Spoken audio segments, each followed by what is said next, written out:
Hi everyone! Welcome back! So ngayon, ito po yung new video at ituturo ko sa inyo kung paano kumita dito sa ginamit kong earning platform. So una, mag-withdraw muna ako dito. Itap lang itong withdraw. Itap lang din itong USDT. So makikita nyo dito meron akong balance na 10.5 USDT.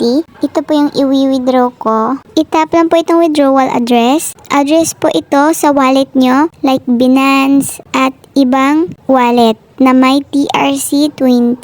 So ayan, naka-add na po yung address ko dito. Itap lang ito. Dito sa withdrawal amount, itap lang itong all at ilagay yung fund password natin. So hindi naman masyadong malaki yung fee dito. So ayan, pwede na po yung i-withdraw. So ayan, success na po siya. So makikita natin dito sa record na nag-process pa. Hintayin na lang po natin ito ng ilang minuto.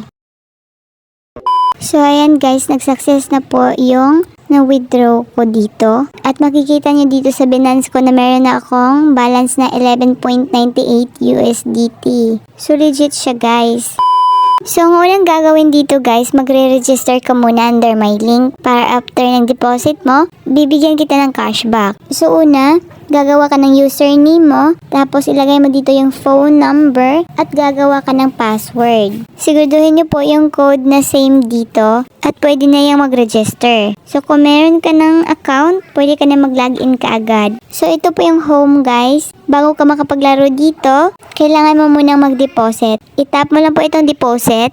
So, pwede kang makapag-deposit through USDT. At ang maganda dito, meron din silang PayMaya, GrabPay, at GCash. So, para mas mapadali yung pag-deposit mo, piliin mo po itong Maya or GCash. Kaso guys, hindi pa po siya available kasi nag-under maintenance po siya hanggang matapos yung eleksyon. So, ang minimum deposit lang dito ay 100 or 130 pesos. Dahil hindi pa siya available, pwede mong gamitin itong USDT. Ito na muna yung gagamitin mo kung gusto mong maglaro dito. So, itap mo lang po itong USDT. Makikita mo dito yung TRC20 address mo. So, punta ka lang sa iyong Binance or any wallet. Kapag meron kang balance, itap lang itong withdraw. Itap ang via crypto network. So, ayan. Yung address niyo doon sa platform, i-copy niyo yun at ilagay dito. So, 10 USDT yung minimum deposit. So, ayan. Pwede mo na yung i-withdraw.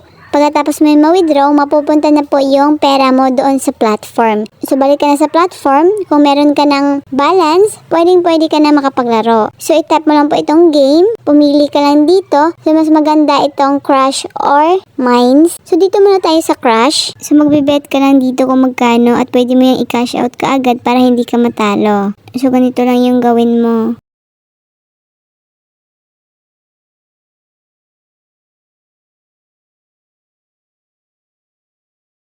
Ganun lang po siya kadali guys. Dito naman po tayo sa mines. So ayan, magbibet ka lang din dito, makuha yung bomb. So ganito lang siya kadaling laruin at kikita ka na. So yun yung maganda dito, maglalaro ka lang, tapos kikita ka na. So kung meron na kayong balance dito, pwede nyo na yan ma-withdraw. So kung interested kayo nito guys, meron po akong ginawang GC dito. Ilalagay ko na lang sa comment section below yung link nito. So sa mga interested, mag-join lang po kayo. Dito naman po tayo guys. Thank you for watching.